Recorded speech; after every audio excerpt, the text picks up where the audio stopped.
د 1122 ځوانانو او ډیر محترم اسسټنټ کمشنر بریکوټ منور شاه خان ډسټریکټ افیسر زما ملګری هم نن مې ورسره ملاقات وشو غوډې چونکې په پېښور سټیشن کې ملک شیردل خان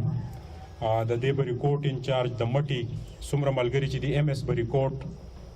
فخر عالم صاحب ډي ایم ایس افتخار خان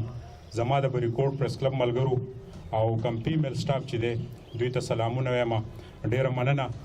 چې په دې ګرمۍ کې د دې پروګرام مقصد دا و چې د 1122 کم ښه کردار چې دی موږ په هغې باندې زموږ ملګري بحث وکړو ملګرو یاد دې وي چې په 2004 کې په ګجرات کې چونکې زه د سکار په غرض باندې په سرګوده کې وم او کله چې 1122 لانچ شو نو د هغه وخت چیف منسټر چې کوم د پنجاب و پرویز الهي صاحب نو د هغه دا کوشش چې مونږ وکړو د 1122 کم کردار نو ما وی الله دا به چېرته زمونږ د خیبر پښتونخوا ته راشي یا به دا سروس مونږ ته وي نو بیا چې کله دا په 2010 کې د 1122 د دې صوبې د مشرانو په کوششونو دلته کې دا لانچ شو او بیا د بریکوټ په 2020 کې کله وشو نو ما الله تعالی ستا ډیر شکر ادا کوم چې مونږ له دا دونه ښه سروس دا دومره ښه ځوانان چې ان د سپاټ کاغه زه ووایم کم فیمیل سټاف چې زمونږ دی د ډیلیوري کم کیسز چې په تحصیلي بریکوټ کې رالل ایسي صاحب تاسو ته دې یاد وي چې په د کور په دهلیز په دې گاړو کې هغه کیسونه په ډیر باپرده طریقه باندې ډیر په ریسپیکټیبل طریقه باندې هغه حل شو که زه دا ووایم تنخواه خو هر څوک لي خو په دې ملک کې داسې ادارې شته چې هغې ته د پاک فوج د پولیسو او 1122 دوی که تنخواګانې الی خو د دې سره د دوی یوه جذبه ده دغه د سیلاب چپو ته دانګل دا هم د دې ځوانانو کار دی نو زه د دې حاضر محفل نه د دوی دپاره کلیپینګ غواړم چې د دوی دپاره کلیپینګ وشي د بریکوټ تیر سیلاب چې کم راغلی و په هغې کې د دوی کردار مونږ ورسره ولاړو کوریج ته نو د دوی ډسټریکټ افسر ته چونکې هغه ټول فوټیج او د هغې هغه ویډیو ستلي نو د دوی یو بهترین کردار و بیا دلته کم ایمرجنسي ورونه چې لګېدلي هغې د دوی ان د سپاټ رسېدلي دي یوه ایشو داسې و چې هغه دې ته بریکوټ پریس کلب ریکویسټ وکړو او ستاسو چونکې ډسټریکټ افسر هم ناست دی ایسي صاحب هم ناست دی چې یاره کومه ډیډ پارټي تاسو راوړئ هغه بیا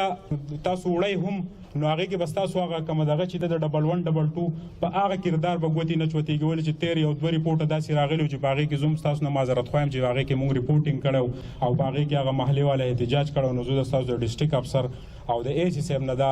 خواست کوم چې یاره به دغې کې احکامات جاري کړي چې کومه ډیډ باډي ده هغه هم تاسو وړئ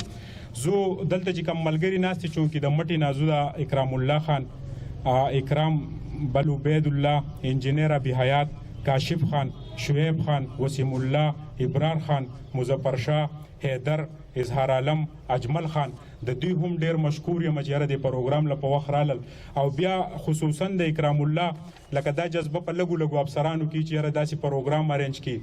دې له یو طریقه جوړه کړي نو زه د اکرام الله چې دی نو ډیر مشکور یم او ډسټریکټ افسر او د ایسي صاحب نه او د خپلو ملګرو نه د دپاره هم کلیپینګ غواړم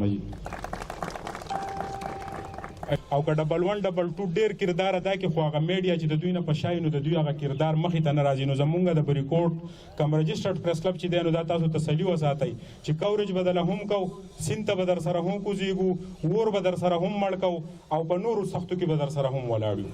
زه د دې چونکې زمونږ ډیر محترم